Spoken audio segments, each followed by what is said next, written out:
Hello guys! Naka-experience na ba kayo ng ganitong senaryo guys? Yung may nakatipong may nasalubong kang magandang babae, yung maganda yung postura, syempre, nakapantalon, nakasando, nakasalamin, tapos ang ganda ng buhok, talagang straight, tapos may kulay pa.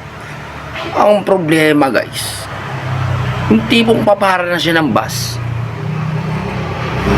Nakita mo yung kilikili niya ngayon guys, puta mo yung namumuo yung Rexona, hindi yung kinalat. Okay ka na sana, te. Ba't naman ganyan, di ba? Sana, kinalat mo man lang eh. Sira yung outfit mo sa ganyan.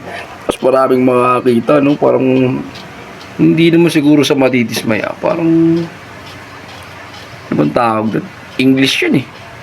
Yung parang, yung turn off. Ang hirap isipin pag English daw. Oh, pero guys, tayo nakakatuwa yung ganun, di ba? Na-experience nyo rin yung mga ganung experience kasi napakasaya nun. Medyo nakakailang nga lang si Tahin. Thank you guys.